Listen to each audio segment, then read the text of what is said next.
How Globalization Has Changed Human Society, featuring historian, sinologist, and Professor Valerie Hanson from Yale University.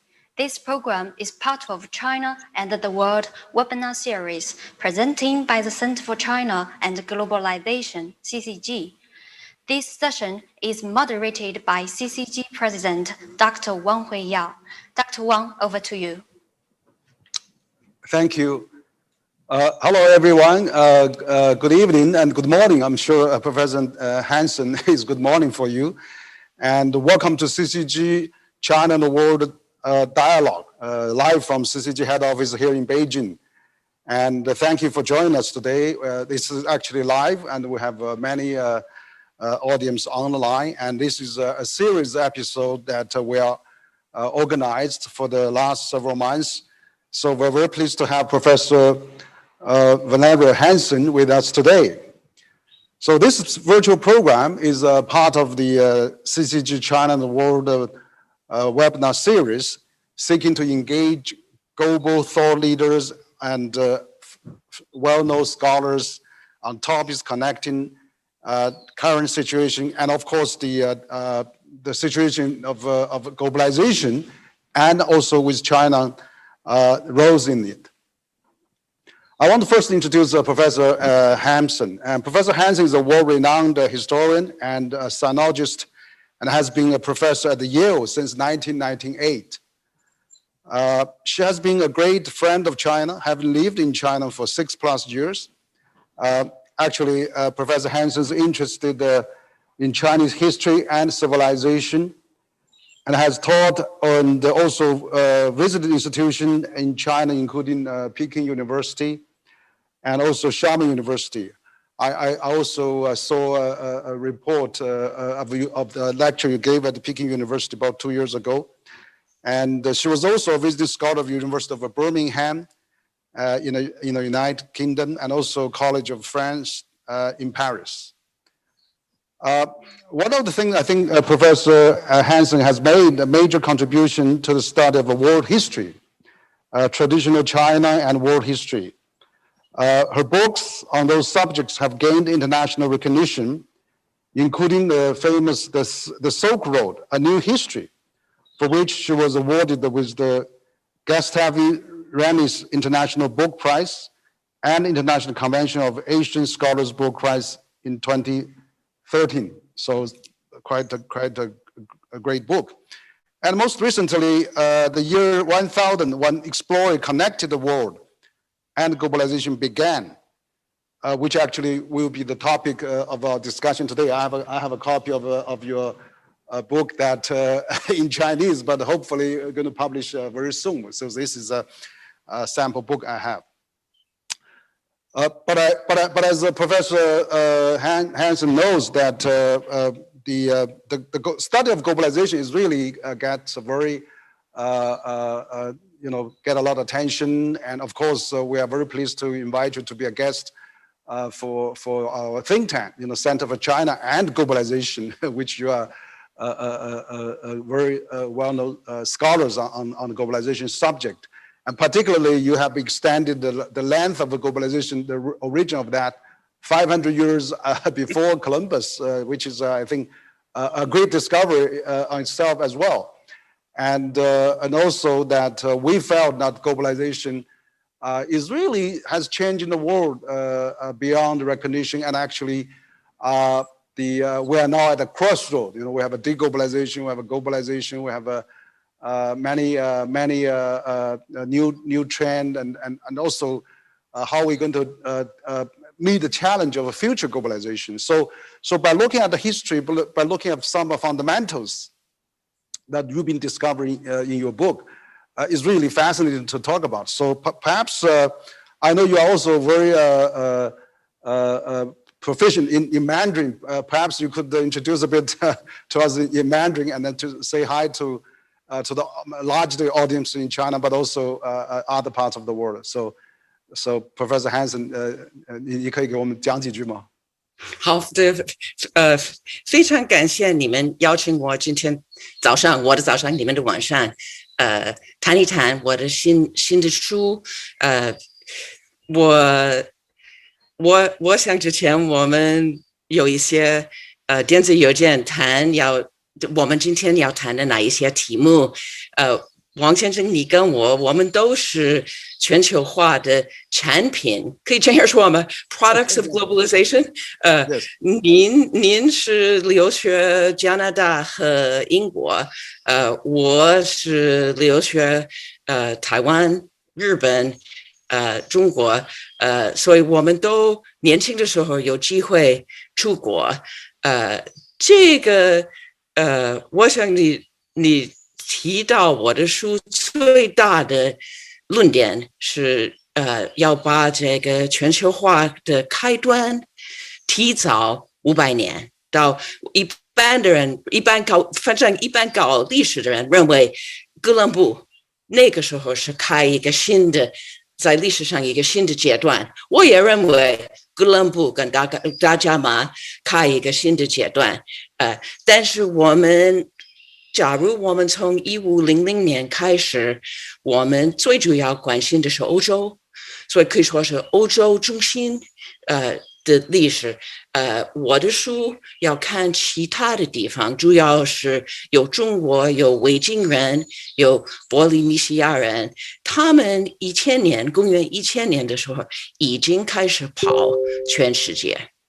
所以再说一遍，非常感谢您请我今天晚上来跟您谈。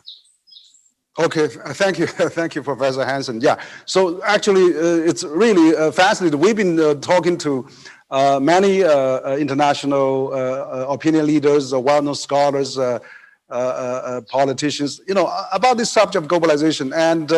And you actually not only studied the history of globalization, and you made a contribution to study that with all the evidence that you've been discovering and connecting them with very logic behind that. But also, you are very familiar with China. For example, you talk about this Quanzhou, which you see, about in the Song Dynasty. There's so many international, migrant and also different merchant and all kinds of people come to Quanzhou, and I actually visited the museum in Quanzhou. You can see all the evidence, people from Arab, from Middle East, from India, from other parts of the world. So it's really fascinating to look at that history. So the globalization actually we've been benefiting enormously. As you rightly said, we are product of the globalization.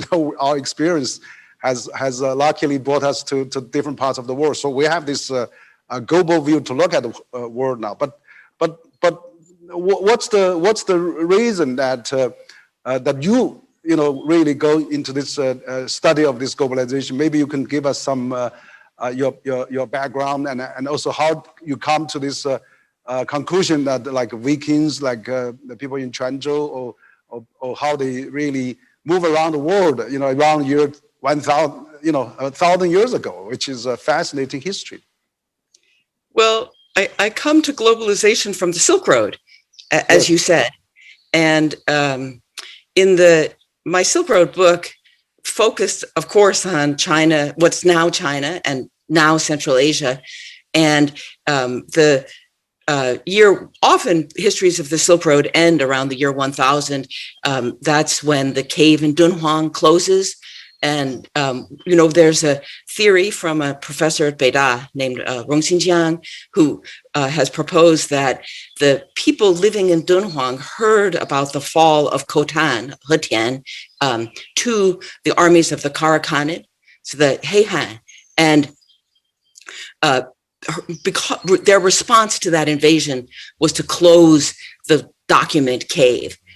Not everybody agrees with that theory, but it's a known fact that the Kara Khanates do take Khotan in the year 1000. And another event, a key event in the year 1000, is the Treaty of Chanyuan between the Liao and the Sung. And so when I was finishing the Silk Road book, I knew about those two events, and I knew that the Vikings had touched down in Canada really probably around exactly the year 1000. And I wondered if there was any connection among those three events. And after spending 5 years looking around, I concluded that a lot of the world is undergoing the same process in the year 1000, that regions are getting bigger, people are encountering people from other places and from other regions, and that it's having a profound effect on people. And there are earlier examples of contacts among people in different countries, extensive contacts. The Silk Road is one example. The Roman Empire has trade contacts with India. But in the year 1000, much of the world is affected by these new contacts. And so that's how I ended up with this topic and this idea. Yeah, that's really great. And actually, in your previous book, it's also a masterpiece. I think the Silk Road, a new history with documents. Basically, you describe the remarkable finds that revolutionized, I think, also our understanding of the trade routes of the Silk Road. So it's really in this book that you explored 8 sites on that along the roads from Xi'an to Samarkand and to the Middle East, where merchants, envoys, pilgrims, and travelers mixed with cosmopolitan community with different religions and explain how this very modest commercial artillery become the world's most famous cultural superhighway. So probably we could say, even though the globalization begins 1,000 years ago, or year 1000, but also probably the spirit or the idea, maybe some original, culture of the globalization already began when the Silk Road started already. I mean, that's where people starting to move around, at least culturally, spiritually, and contact-wise. Would you say that the Silk Road maybe also has a huge impact on the globalization as well? I think the Silk Road, what's going on in China and Central Asia in the Silk Road, there are parallels in other parts of the world. Like Europe, we know less about Africa and America because we don't have written sources from those places, or very minimal written sources. But the impact, I would say, in the period before the year 1000, not that many people are affected. They may meet someone from another place. And people in China, I mean, all historical processes, especially when you study China, there's no beginning, right? You say, this is when things begin, and someone says, no, it began earlier than you think. I have evidence showing that there's even earlier evidence of this phenomenon that you're talking about. And I think with the Silk Road, there's a shipwreck called Belitung. It's a African or an Indonesian boat that was found in the Java Sea off the coast of Indonesia in a place called Belitung. And it was carrying Chinese ceramics. And the date of the ship is 826, 827, and we know that because there's a Chinese a pot with the date written in Chinese on it. And it was carrying 60,000 ceramics. 60,000, that's 826. That's already mass production. And that's the kind of thing I'm talking about in my book. That's a very early example. 100 years later, there's another shipwreck, and it's carrying 600,000 Chinese pots in a single ship. So, yes, there's some evidence of it earlier, but I bring up those two examples because those are examples of how shipping and ocean travel is on a completely different scale than overland trade. And the Silk Road is mostly about the period before 1000, mostly about overland trade. And there's a constraint on overland trade that animals can carry only so much. We're in a period, right? There are no machines, right? There's no mechanization. So you have a group of, I think everyone's mental image of the Silk Road is of camels. In fact, the most of the trade, and we know this from Chinese documents, is on horseback or on donkeys or in carts, and it's only on camels when you're going through the desert, through sand. And if people have a choice, they avoid the sand and they go on roads. So I think there's a real change in the year 1000 because we see this shift to sea travel that people have been on the sea a little bit before 1000, but in the year 1000, we can see in these different places of the Vikings, the Polynesians, the Chinese, we can see this, the beginnings of really long distance sea travel. Mm-hmm. That's really, yeah, I think that's a very interesting comparison because I think that, Silk Road maybe had some element of that, but actually one massive globalization. I mean, at least with the ocean travel stat, when a merchant and people starting to moving around, that's really brought globalization, I think, into its real, on the stage and accelerate that. So that's really interesting to know. I mean, I'm glad that you have done this study and then, really, evidently, expanded the globalization scope 1 year 1000. So now we had this globalization going on, and we had a lot of globalization. Basically, for the last century, we see how this globalization really changed the world with all this modern technology and everything. So in terms of the globalization, how do you think of the globalization main characteristic? Maybe before it was trade, I mean, that was really one of the key characteristic, or the religion, or the culture, exchanges and things like that, and all this overseas student and or Xuanzang, went to India, or even during the Tang Dynasty, we had the Japanese student come to China. So how do you see the phases of globalization? I mean, even though if it's 1,000 years or even longer than that, you have any? Yeah, it was funny. I was going to ask you the same question. Okay. About the phases of globalization. I think that, and I was thinking about starting now and going back in time, so that the consensus for that among historians is that the current phase of globalization that we're in starts in the 1970s and the 1980s. I don't know if you would agree with that. And the key thing that observers look at is space-time compression. And so that you can get on an airplane and be somewhere, you can travel from New York to Beijing in a day, right? So the space and the time have been compressed. You're taking a journey that, if you had traveled by boat, could take, months, is suddenly reduced to 1 day. And so that's something that I think is the hallmark of the phase of globalization we're living in now. And and I think so that's something that's new. This airplanes, this kind of airplanes and computers, and the fact that you and I are having this conversation in real time, seeing each other, right? These are new things that did not happen in the past. But so that's the first phase I would see. Is that the phase that you see? That would you start in the 70s? Yeah, no, I agree. I think that you're right. As we discussed, I think we have seen some the sparks and maybe some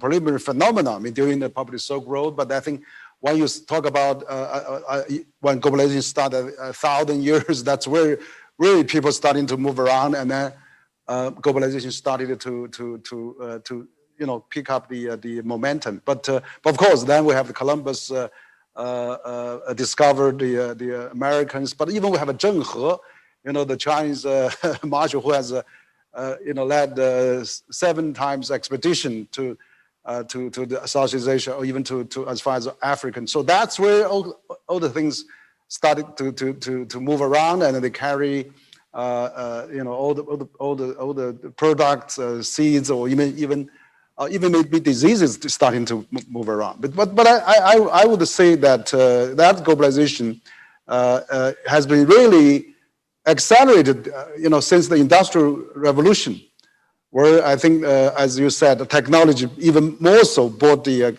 globalization to a much faster pace and speed. And where we got today now, we're simultaneously connected and with the modern technology. So that has brought a lot of changes we are facing, and also that what all the deglobalization probably as well. So that's a bit to the contemporary time, but even look at the history, I think it's fascinating to trace those origin at where those things made beneficial to the mankind that we still also study today. I hope. Oh, I hope so too. Yeah. So maybe we'll go back to the history then. So over 1,000 years ago, maybe when the Quanzhou, where they welcome all the foreign merchant and travelers. So at that time, Confucianism already prevailed in China. And so what do you think of the Confucianism, the impact on the Song Dynasty, and also from historical perspective, how the globalization actually has a huge impact in China, as you said in your book.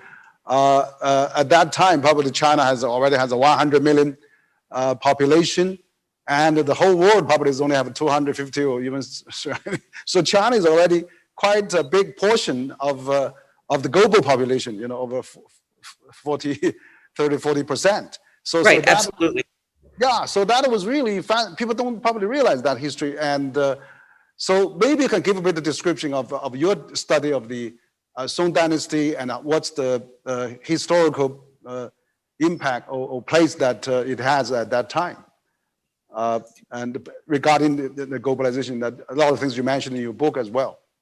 One of the things that I say in the book about the Song Dynasty is that Song Dynasty China is the most globalized place on earth at the time. And the reason I say that is that so many people living in China, especially on the coast, that's still true today, right? That people on the coast of China are much more affected by these international trends than people in the interior. But people, and Quanzhou is a very good example of a city, a coastal city that is affected by globalization. As you said, you can see in the Quanzhou Museum the evidence of the foreign residents. There's the many tombstones of people in Arabic, but there are also a lot of Indians in Quanzhou, and you can see that in the some of the stones that from preserved pieces of Hindu temples that no longer survive. The big impact for the reason China is so important is that it's already a manufacturing center. And when we say manufacturing center, nowadays, I think people immediately think of a factory powered by electricity. Well, in the Song, there's no electricity. I mean, there's electricity in the sky, right? Mankind has not figured out how to harness electricity. But there are huge workshops and kilns making ceramics. And I mentioned the ceramics from the shipwrecks because they're the thing that survive archaeologically. But we know that the Song Dynasty is also exporting metals, both metal objects like pots and knives and weapons, but also bars of iron and lead and tin. And we also know that China has these massive exports that they're carrying on Chinese ships. The Chinese have the compass. They've discovered the compass. So the ships can navigate even if it's cloudy or at night. Well, they're not sailing at night, but even if it's cloudy, they can use the compass to navigate. So China has these massive exports. I think what people less often think about is the Chinese importing, how many things that they were bringing in. And as I talk about in the book and I talk about in Quanzhou, lots of people are craving, in Chinese, the word is xiang. And xiang is a very broad term in Chinese because it means fragrant woods like sandalwood.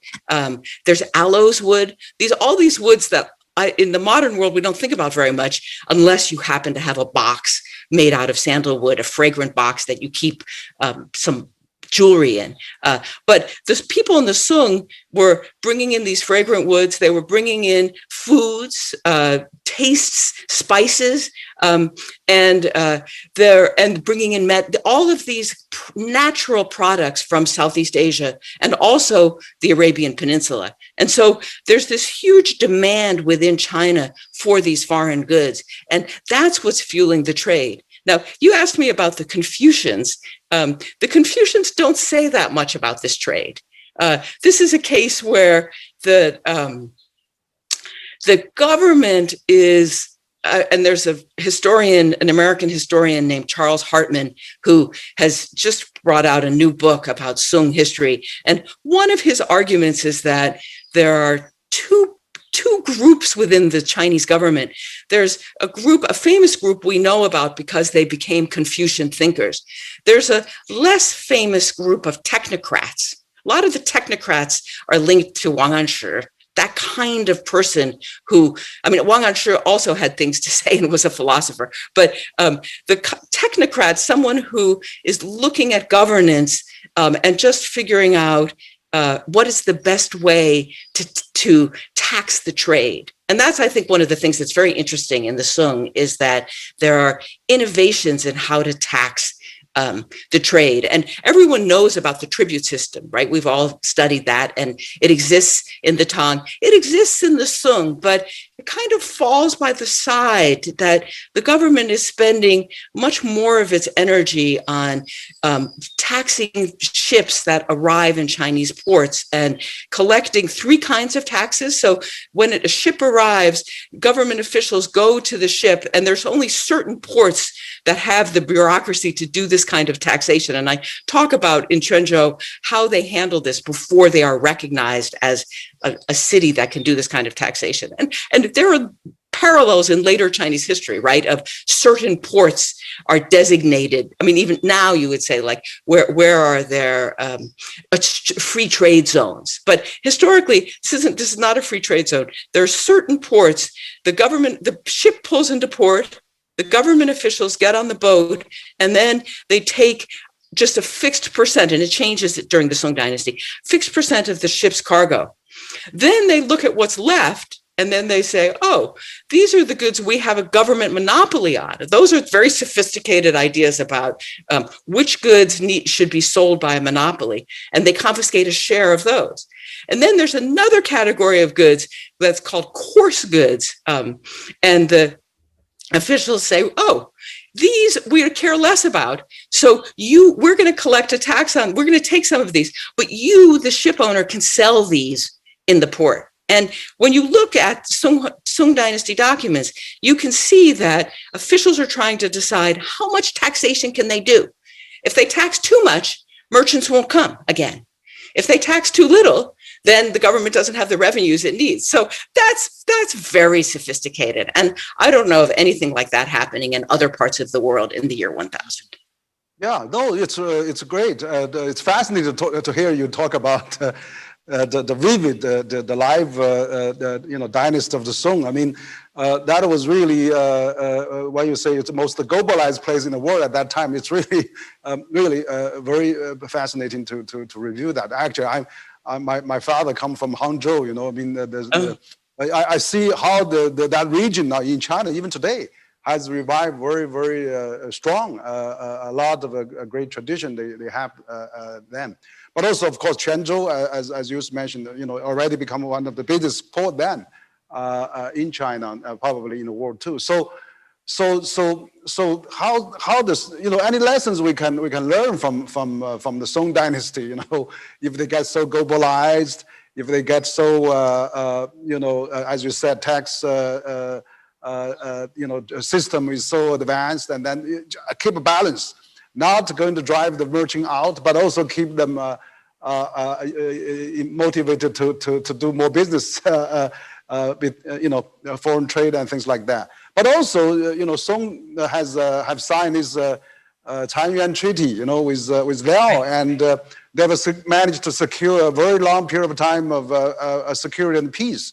I had a dialogue with Graham Allison. I mean, he's also fascinated about this special treaty, and he may think that is one of exception. that we can get out of the Hushitis trap. So, so what do you think about China?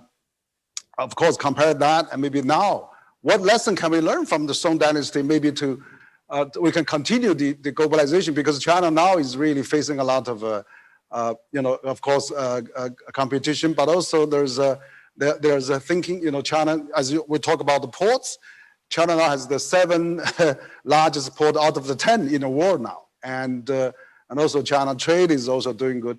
But China is probably trying to restore its rightful place, maybe restore the Song Dynasty glory that it used to have, you know, also population-wise, trade-wise, and globalization density. But China now today facing a lot of challenges. What do you think of those, and the lesson we can learn, or historically we can draw from, and maybe how we can continue the globalization, maybe compare the globalization now and then. What are the similarity and what are the new challenges? I mean, those are interesting questions. They are interesting questions. I think one of the big differences between globalization then and you know, my book is called The Beginning of Globalization, right? It's not, I'm not claiming in the year 1000 that globalization is fully developed. I mean, in terms of the, like, how many people in the world know about the whole globe, there's just probably a handful of geographers writing in Arabic who have a mental vision of the whole globe and know which parts of the globe have people on them. They don't know about the Americas, but they know how big the globe is, and they know how many of those places people are living in. I think the big difference between globalization in the year 1000 and up to 1500 and today is that in the period I'm writing about, there are natural limits on globalization. So I told you about the shipwreck that has the 930,000, excuse me, it's from the year 930. It has 600,000 ceramics on it. Those ships, the reason we know about that is it sank. That ship sank in the Java Sea. Nowadays, so historically, it was possible for a country, an exporting country, to export a certain amount of goods, but never enough to overwhelm the local production.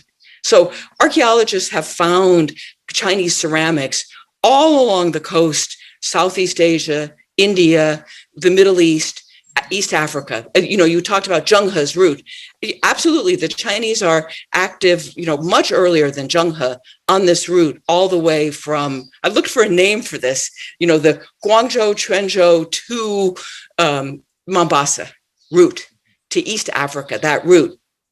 But so the Chinese are goods, we can find Chinese goods. We know the Chinese goods were being sold all along that route. But we also know that local manufacturers were continuing to produce. And we know that archaeologically because we can see copies of Chinese vessels. So there's a picture in my book of a Chinese vessel that was found in a city in Iran called Shush, or historically Susa. And then we have a local copy that's actually very inferior. The Chinese vessel is quite beautiful and has a clean white glaze. The local vessel has a kind of a bad glaze with cracks in it. But so we know that local manufacturing continues. And that, I think, is one of the big changes from today, where because of 747s, because of large cargo airplanes, one country can produce so much that it can take over the whole market of another country. And I think that's one of the things that we have to think about going forward with globalization. And I think that the pandemic has showed us this, that being entirely dependent on another country for any product is probably not a good long-term strategy. Mm-hmm. So, yeah, no, great, absolutely. I think probably another lesson we can learn is that, I mean, during the Song Dynasty, it's so flourished and so, you know, because they also secured a relatively long period of the peace with the China Treaty, of course, and so for any globalization to really have a great development, have a prosperity, have a peace is important probably. And so we need to really secure that peace, and rather than we're getting into a lot of conflict. And also another lesson probably we can learn is that the trade, the merchant, really can probably secure it can bond people and link people together. The business interests maybe can really be a common denominator to really to get people together. And of course, we have some ideas, of religion and things like that to really make people understand each other better, or at least know the culture. So there's still many things we could learn from history. I mean, also, reading your book, we find there's so many interesting lessons that we can really draw the lessons from. But just coming back to the history, since you are a historian, a well-known historian at the Yale, and so what do you think about this Confucianism? Maybe I mean, this may be a little bit a broader subject that I still want to come back, because it's certainly if it's not globalization, but the Confucianism has actually greatly influenced the region probably. We're not talking about cultural globalization, but then you can see the Tang Dynasty. The Japanese had a lot of students in Chang'an, and then we see the neighboring countries, Vietnam and all those other countries. So what do you think about the regionalization in Asia, that Confucianism can play some role? Of course, we had a Buddhism influenced China as well, where Xuanzang went to India to get that back. But what about Confucianism? Because it's still today, I think that the Confucianism still has a big influence, at least in China and the Greater China, and probably Asia as well. So what's your assessment on that? Because you are a historian on East Asian culture as well. Well, I think one of the things that's very interesting about the year 1000 is you can see certain regions taking place. And actually, you can see that earlier in the case when you talk about East Asia, right? That we have, I would say, a very good example of soft power, of China's soft power, that we have Chinese characters moving.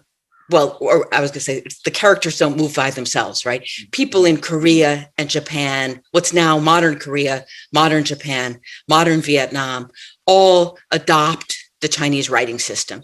And there's a book market. That's, I think, one of the things that's very interesting in the year 1000 is that books are destroyed. There are, when, Kaifeng falls, to the Jurchen, a lot of the imperial library is damaged, a lot of books are lost, and then they can be recovered because there are copies available on the Korean peninsula, in the Japanese, in Japan. So there are very clear links among the different East Asian countries using Chinese characters. And of course, it means that texts can move and don't have to be translated. And in a period when translation is so expensive and slow, I mean, Kumarajiva is a good example, right? That to be able to leave texts in their original languages is very valuable. But one of the things I think that's interesting about regions is that they can change. So, we can look and say, oh, it's perfect. There's this region of East Asia, and China and Japan and Korea all have these similarities, and Vietnam, they have these similarities. But if you go back to the year 1000, one of the things that's interesting about the Sung is that it's a very economically prosperous dynasty, but it's also geographically a small dynasty, right? The Sung, at first, they cede the 16 prefectures to the Liao, but when the Jurchen, the Jin dynasty invade, all of North China comes under foreign rule. And so you could draw the regions in East Asia a little bit differently, and I try to do that in the book, that there's a region where the territory under the Liao and the Jin has much more contact with Japan and Korea than it does with the Sung territory. And that's where we see that whole region, there's this idea that the world is going to come to an end in 1052, And that idea does not circulate in Song China, but it does circulate among the Liao and in Japan and in Korea. So I think one of the things that we can see is that a country may belong to more than one region. When we draw regions, we tend to think, oh, well, there's, these countries belong in this region and these countries belong in that region. But when we look at how people in the past lived, at one moment, they may see themselves as part of one region, and then in another movement, they may see themselves as part of another region. So to me, that's one of the things that's very interesting. Yeah. No, it's very interesting to hear that year 1000. That's where all the probably the East Asian probably is taking some kind of shape. And as you rightly said, Chinese language has been used in Japan and Korea or even Vietnam. And I read your book. You will even have a data center of all the in Korea. Have all the all the books was as kind of a modern an Asian data center where I collect all the books in probably Chinese characters. So it's interesting to see that. And so that does have a regional impact. Maybe regionalism has been forming, and the culture and also Confucianism probably played quite a big role there. And so I think that's probably, you can see the influence still on, that the East Asian culture respect seniors, seniority. They pay a lot of attention to education. They do a lot of working pretty hard, and then and also, of course, they are also, particularly for China, it's very peaceful. I mean, very neutral. They even when Zheng He, 7 times expedition, they never are conquered or colonized any place. So that's interesting to see the culture that is evolving, and hopefully. If you will allow me, I will disagree with you about Zheng He, that most of the time is peaceful, but there are times where the Chinese intervene in the succession disputes in countries where,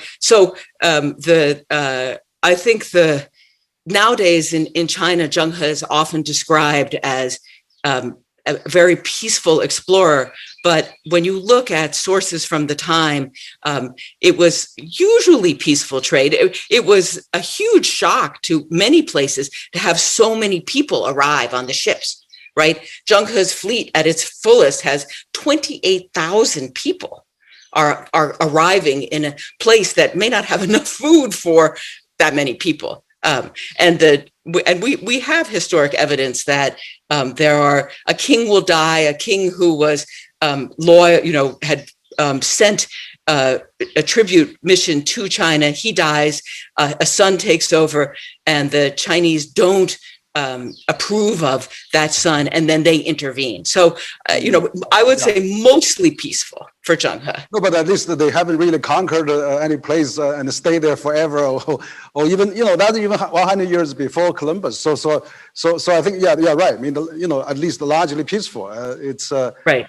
But what I'm thinking is that, of course, this culture, that where China is having is basically quite peaceful historically, and so we hope that we are talking about globalization. We're talking about 1,000 years of globalization. How we can really continue the globalization, and so probably we can talk a bit about contemporary globalization.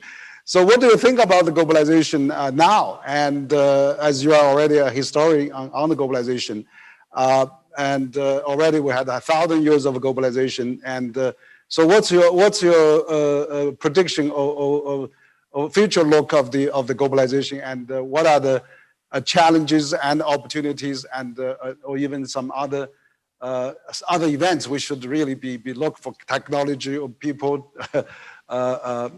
migration, or any other trade or whatever, digital economy. I know you are not an economist, but even from historical point of view, maybe we can look at the past, but we can also look at future to some extent. Well, I think one thing we can learn from the past. I'm convinced that globalization began in the year 1000 and on a worldwide basis, and that it's here to stay. I think it's part of the human condition. And I think the motivation for globalization is that people want new things. Sometimes it's new ideas, but often it's very specific commodities. And there's, in my book, I write about when the Vikings arrived in what's now Canada, that and there are other encounters like this, but the one with the Vikings is better documented. We have a good description of it. They arrive, they meet the local people, the First Nations, the Indigenous peoples of Canada, and the two groups look at each other, and this happens in lots of different places. They look at each other and think, well, what do those people have that we don't have? Oh, you have that nice, they look at the Vikings, they say, oh, you have this red cloth. We don't have that red cloth. That's something we really want. And the Vikings look at them and they say, oh, you have these furs. You have these fabulous furs from animals we've never seen. We want those. And they begin to trade. And that, I think, that human impulse is something that underlies globalization 1,000 years ago and today, too. The same thing that people go into a store and they see something they've never seen before and think, oh, I have to have that. And that's true in Quanzhou in the year 1000. Oh, there's, this fragrant wood from Southeast Asia is so wonderful. I'm going to build a whole room out of this wood. It's that important to me. So that's something we can see, that motivation for globalization starts very early, and it's on an individual basis. People's desire for these new things.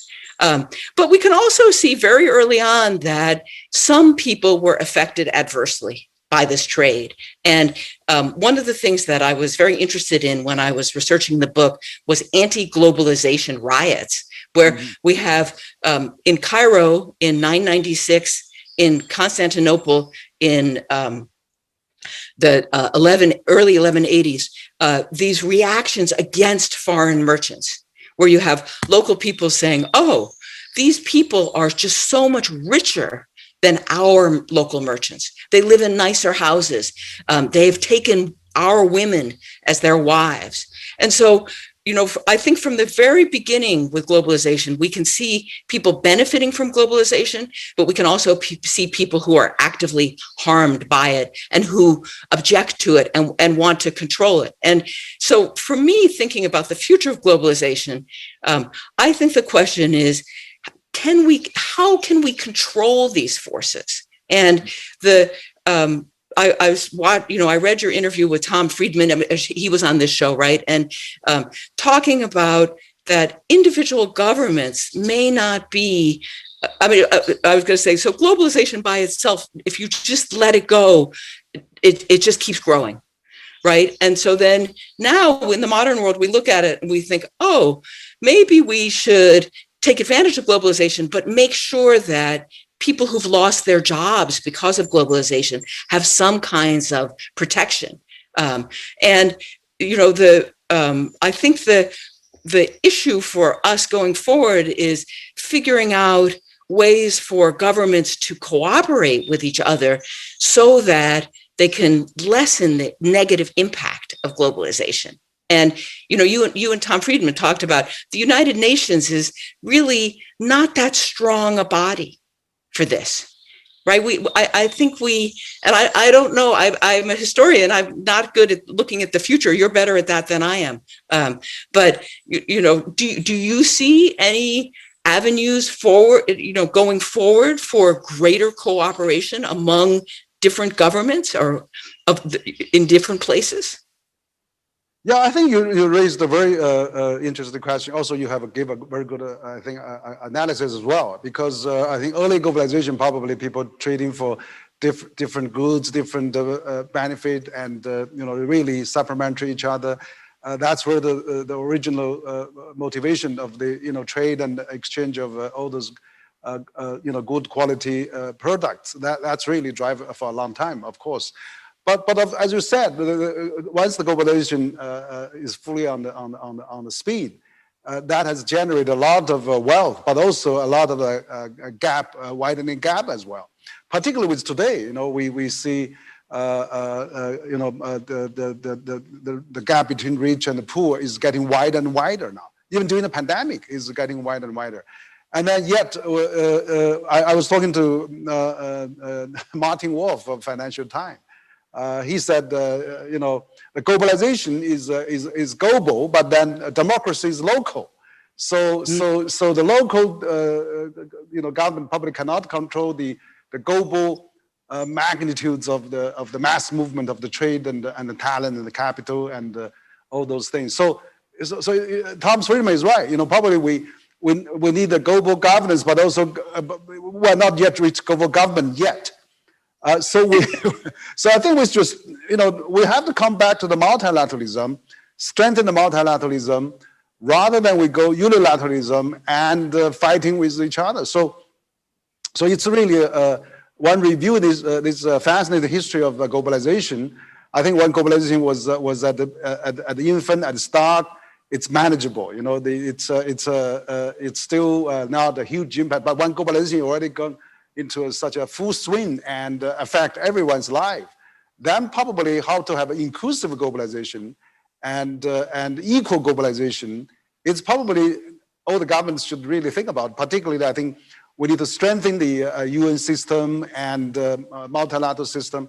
We may also have to invent some new governance for the multilateral system to do that.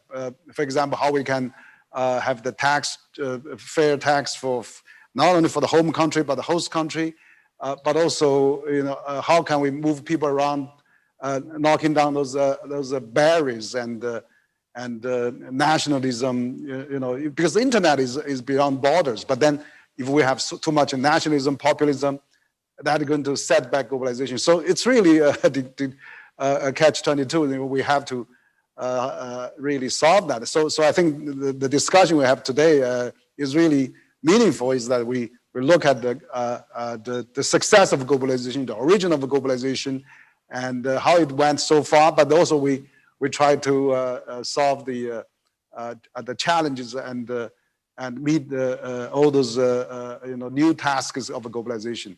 So it's really fascinating to talk about. So your book, The Silk Road: The New History, with document, which is a famous book now. And so the Silk Road, I mean, at that time, as you said, it was because of the economic conditions, because of no modern transportation, basically no infrastructure.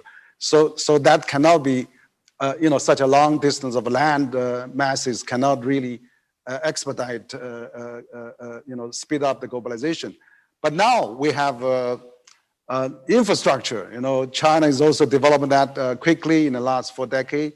So China has actually, started this global initiative of Silk Road, Belt and Road.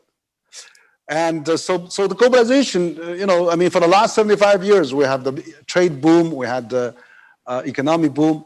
But for the next 75 years after Second World War, can we really have an infrastructure revolution? So have a modern infrastructure Silk Road, and how can we really make Belt and Road work? And let's revive some of the Silk Road spirit and to do that. Maybe, I don't know if you have any thought or comment on that, because the Silk Road is, Chinese Belt and Road has a lot of inspiration taken from the historical Silk Road. And of course, there's many other routes that, Eurasia or, Spice Road and whatever, let's combine them, make a more multilateralized global trend for the future.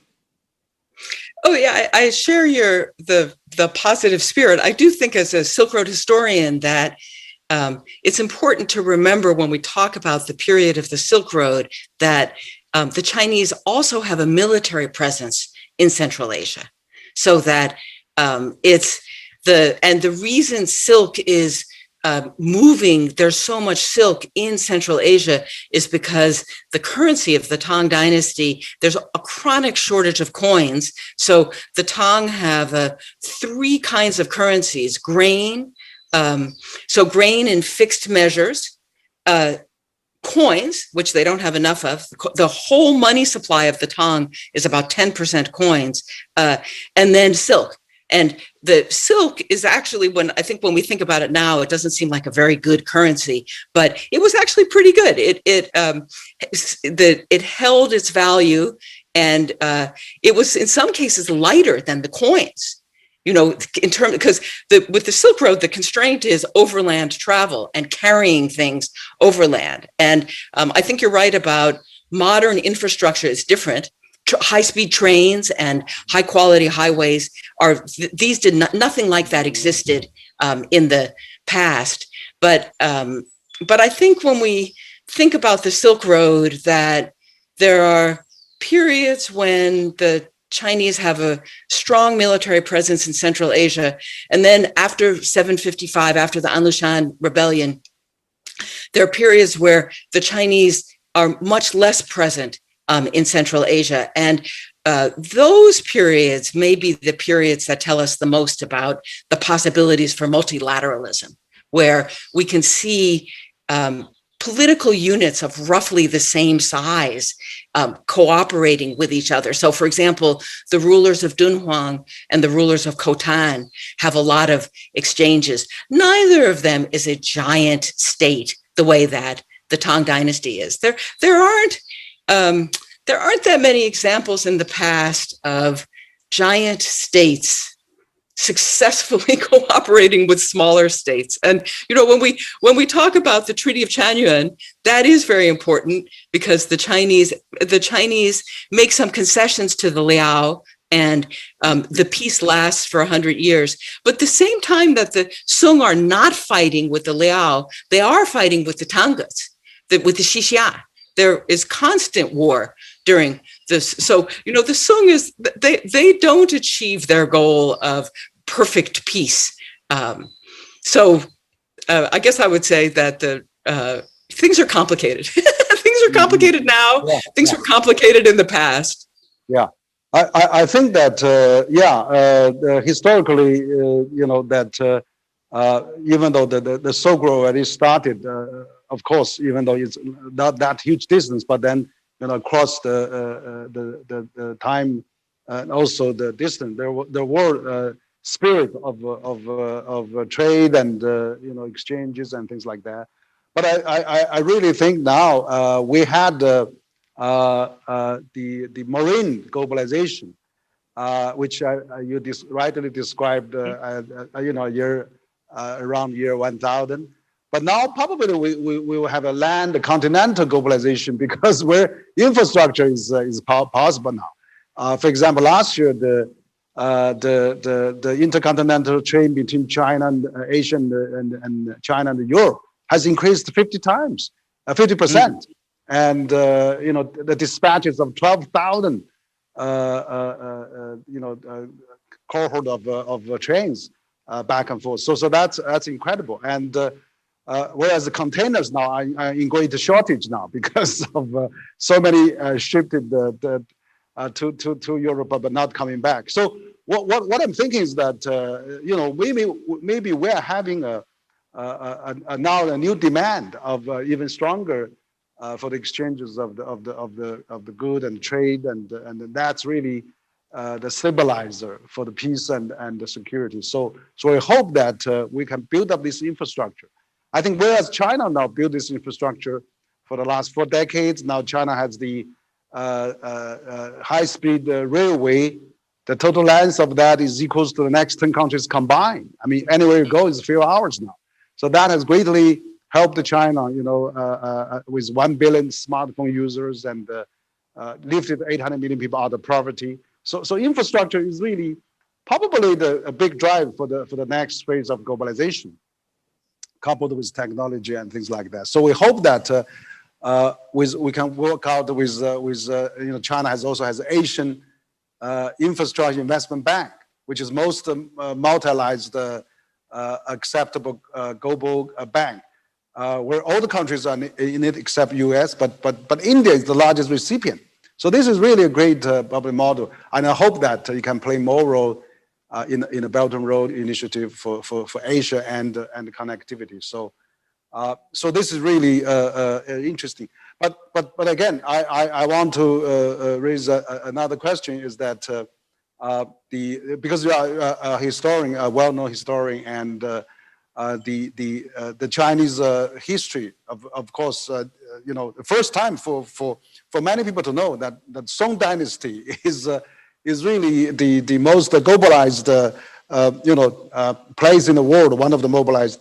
And at that time, I've seen some figures, that it was the run of the peak time in China when there's also the commodity economy, culture, education, science, and has all reached a relatively height at that time. And also it counts about 22% of the global GDP then. And then, but you are right, it's 30-40% of the global population. So probably, I mean, since we're talking about 1,000 years of globalization, where Song Dynasty is a great place to be representative. Maybe you could give us still some description on those on this subject.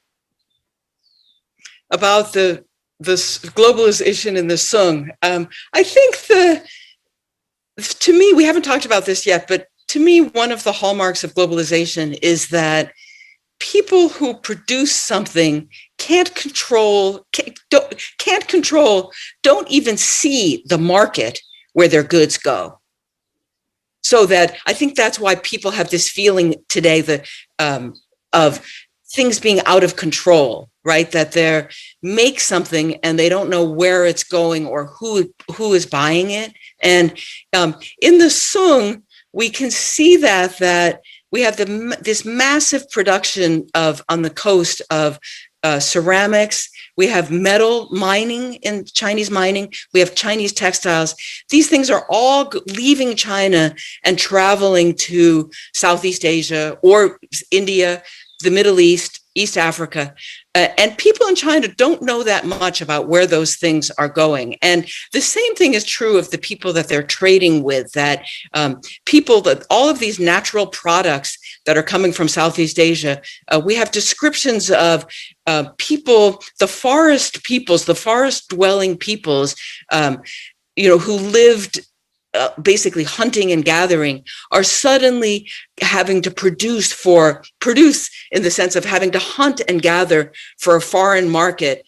And for example, kingfisher birds with the blue feathers, that this is an import that the Chinese value enormously. But imagine somebody living in a forest in Indonesia, hunting these birds, and then bringing them to some kind of broker. And then this feather trade is very important in the year 1000. So that I think is something that maybe, we're in a modern world, we can see things, we can know more because of information, the freer movement of information. We can know more about distant markets, but that the impact of distant markets, that, 1 year you can sell a huge amount of some good, and then the next year the market collapses and you don't know why. And then the market has collapsed and all of those people have lost their jobs. That's something I think that is worth thinking about as, going forward, how we can harness information so that we can mitigate the damage of globalization. Yeah, I think that also one of the characteristics, I think, at the Song, even probably before then, Tang, that the China is also quite open. We had Buddhism actually coming to China. We had also Christianity coming to China, Islamic coming to China. So that probably also contribute to the openness of the dynasty, and then that's where China becomes so developed at that time, and one of the largest economy, probably the largest economy in the world then, and that's where globalization is most happened at the Song Dynasty during that time in the world. So I think when we review that history, is probably one of the things we can think about is that we should continue to open. We should get more open to accept, also welcome all the different culture and maybe trying to learn from each other, and so that the Song can, and also the history in Tang Dynasty as well, can contribute to the other parts of the world as well, and also the Confucianism actually taking a strong hold actually during the Song Dynasty, where I think the then government is really practiced quite a bit then, and then making it more widely accepted in China. So all those elements probably played some role in promoting the globalization at the Song Dynasty, possibly. Yes, I think that's true. I think that I personally find the exchange of information, especially in this early period, the free exchange of information quite inspiring. And there's a person I talk about in the book named Al-Biruni, and he is in India. He's an advisor to a ruler. Well, he's in India. He's based in Afghanistan, and some envoys come from the Liao to visit his ruler, and he has a chance to talk to them and to learn about North China. And he learns a lot about South China too. And he writes about China in Arabic, and he writes about the encounter between his ruler and the envoy from the Liao dynasty. Unfortunately, his ruler, the Liao, send an envoy, and this is in 1026 or 1027, and they want to initiate a diplomatic relations with him, and the ruler, Mahmud of Ghazni, says no. But so that, I think we should not take any lessons from that. I think that's an example of close-mindedness. But his advisor, Al-Biruni, talks to the envoys from the Liao dynasty and uses that chance to learn more about China. And so I agree with you. I think that that's got to be the way forward, is to try to learn from each other. You know, from others. One country has to learn from other countries and from people in those other countries about how those societies function. Mm-hmm. Okay, great. So we are actually we talked about over an hour now. We still have a bit of time, but finally we have collected some questions. As a routine about a series of dialogue. So we have some questions from Chinese media and scholars as well. One of the scholar actually from Peking University, he wrote that he was saying that the Vikings' voyage to North America should be compared with other important events before it in history, such as human beings' migration from African to other continents, or Arabs' expansion to West Asia, North Asia, and South Europe in the 7th, 8th century. So what about the question that one of the scholars raised? I also have some media question after that, maybe. I mean, it's funny. Of course, there's overland migration in different periods. I mean, there are people who think globalization began earlier than 1000. There's a group of scholars who argue it began in 3000 BC, because you can see lapis lazuli from Pakistan in Mesopotamia. So they point to these connections, this movement of trade goods earlier. I was going to say the first people who get to Australia get there in 40,000 BC. 40,000 BP, 40,000 years before the present. So there's always migration, right? That overland migration. And some of that has to do with the changing land masses, like people coming into the Americas maybe 15,000 years ago across it's now Alaska and the Bering Straits, historically. And so there's an ocean separating Alaska from Russia now. Historically, there was a land bridge. So, I'm in response to that question, yes, there's migration, but the scale of migration increases a lot because of this in the year 1000. The slave trade, there's a slave trade from Africa, from actually Northern Europe, from Central Asia into the Islamic world. And it starts it predates the year 1000, but it accelerates in the year 1000. So when you look around the world, you can see there are precursors to the things I'm talking about, but there's a real change in the year 1000.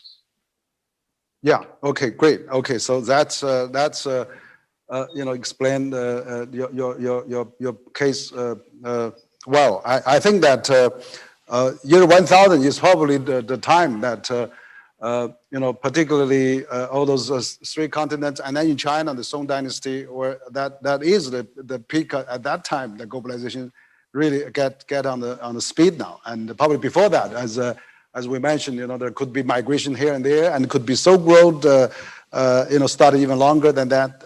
But I think accelerated the beginning of the year 1000.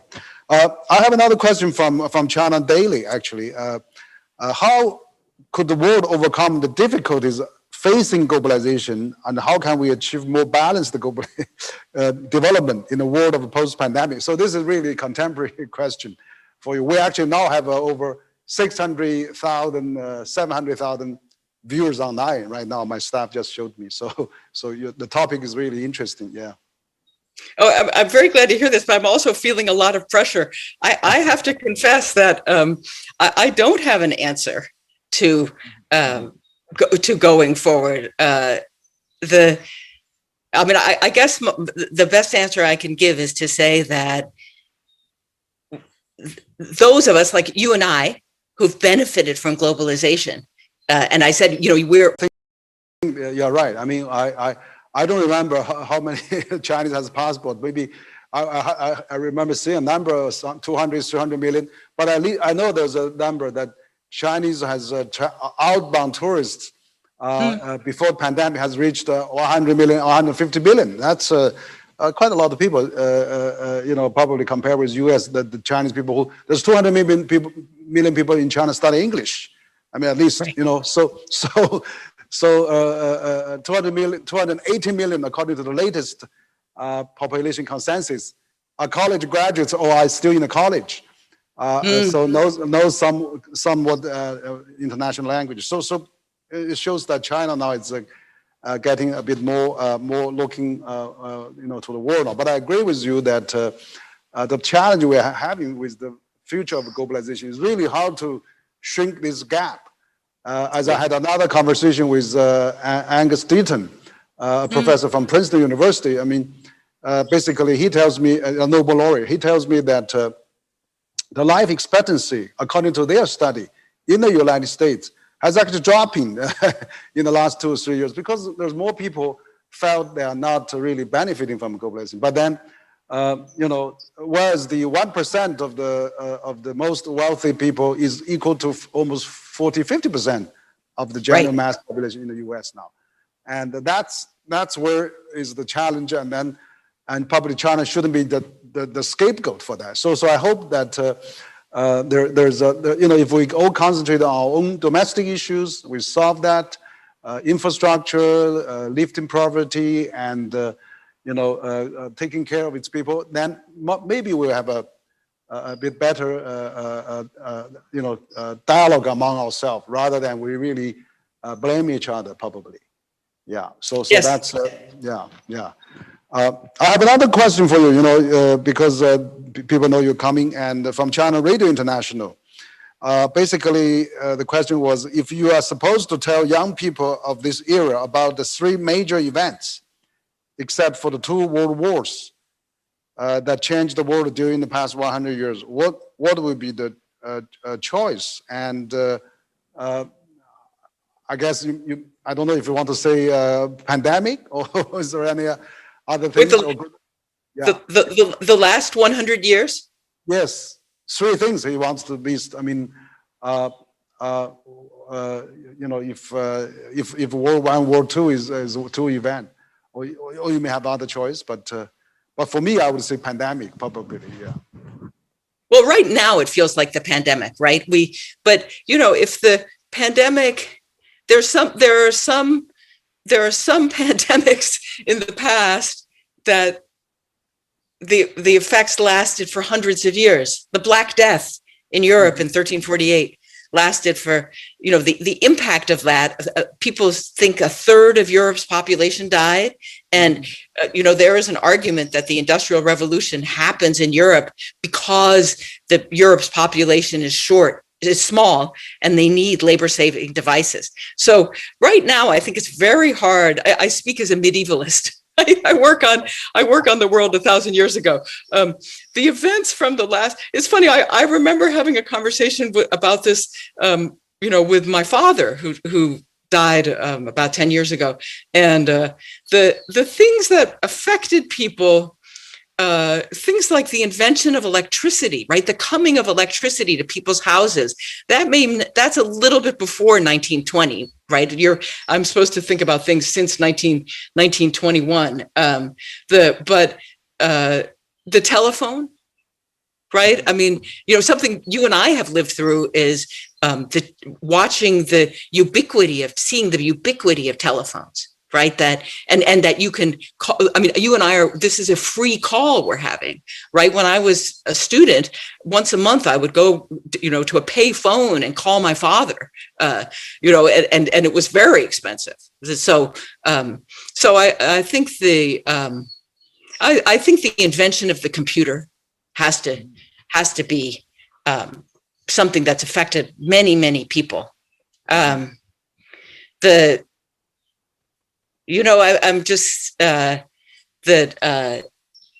was going to say some things about food supply, right? About, the Green Revolution is that I don't know that we have a specific date, but Yuan Longping has just died. That's something that I think has had a huge impact. So, in some ways, I think those things had greater impact than the world wars.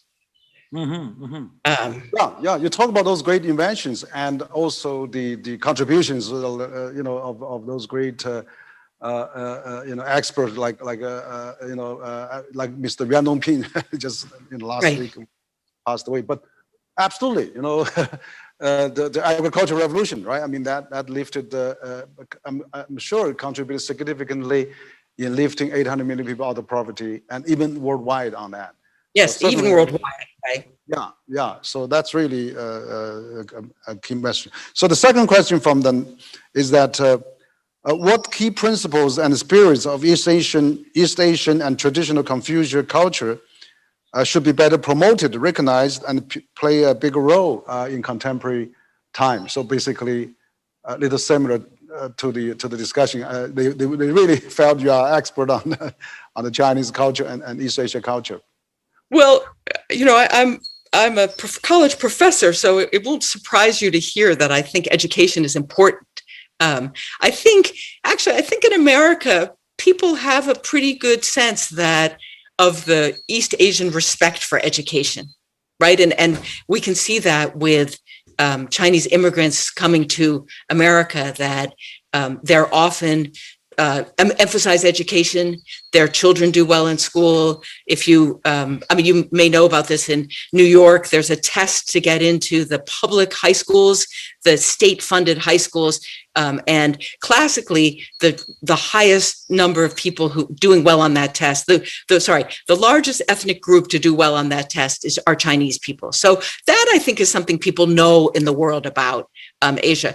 I think people in America and Europe still, and I think this is entirely understandable, have a Eurocentric view of the past. In the same way, I think people in China have a Sinocentric view of the past. I'm part of a project now that's interested in the history of printing. And if you talk to if you ask the average American when printing began, I'm not sure they're going to name Gutenberg, but I think they'll say, oh, it's movable type, it's the Renaissance. And, that's just factually not true, right? There is printing in China starting, I was going to say the date, it's around 700, because the earliest printed materials we have characters from, I call her Emperor Wu, Empress Wu of the Tang Dynasty, Wu Zetian, we have some individual sheets of paper that were printed And there's a debate about whether printing starts in China or Japan or Korea. But that's 700 years earlier than Gutenberg. And that's something I think that people in the rest of the world don't really realize. And so that's something I'm working on now with a very large group of people, a very fun group of people. Some of the earliest surviving examples of movable type books are from Korea. And so, and those are from it's I was going to say a classic modern phenomenon. The book is from the 1370s. The earliest book printed with movable type was made in Korea, and it's in a French library. It's in the Bibliothèque Nationale. So, I think getting that news out is something that would maybe help people to understand better the history of East Asia. And as you said, the book markets were in the pre-modern world, really the kind of, you had a good word for this, a data center for people at that time. And book markets are important in Europe too, but the book markets start earlier in Asia than they do in Europe. I think that's something most people don't know. Yeah. Very fascinating. I mean, to hear you talk about that, education, I absolutely agree with you. I mean, that's also the former ambassador of US in China, Terry Branstad, told me the same. Chinese attach a great importance of family, education, family values, but also hard working as well. So that he attributed the success of China to those three factors. But I think that you are having this new project of this, where all those typing coming from, and what's the history of that, will be really a great one, because that's where I think your book has outlined many concrete examples and events to back up the theory. So that's interesting me greatly. So I think we are almost time, and we had a very fascinating discussion tonight, and your time morning in Yale, but also I think we have reviewed the history of globalization, where you propose this globalization studies really in full, at the very obvious stage. Started with year 1000, and that's another 5 years before the Columbus discovered the American continent. But also the Song Dynasty is one of the most globalized places in the world at that time, and China is one of the biggest import then, and Chinese has the largest population of 100 million during the year 1000 time. So all those are really fascinating discussions. I really found a lot of interest. I think we need to review that history. We need to summarize what has done well, and there have been a lot of human nature, spirit, culture, great ingredient are still the same, but the format and the technology and transformation has been changing again and again, and then now we are facing a lot of challenges: deglobalization, populism, nationalism. We're in a globalized world, cannot keep it together now. We have to really revisit the history wisdom, and then and also find a new solution, particularly solve these inequality issues, and also let's have a openness, continue to open. That's really important. So I think it's really a great discussion we have, and I really appreciate your time. But also I would like you to say a few words to conclude as a final remark as well. Oh, that's very generous of you. I didn't expect you to say that.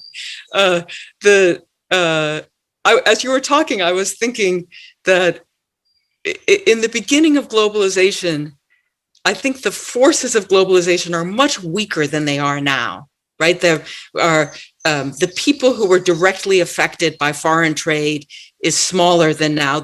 Historically, there was a huge slave trade. I write about that in the book. It doesn't really affect China.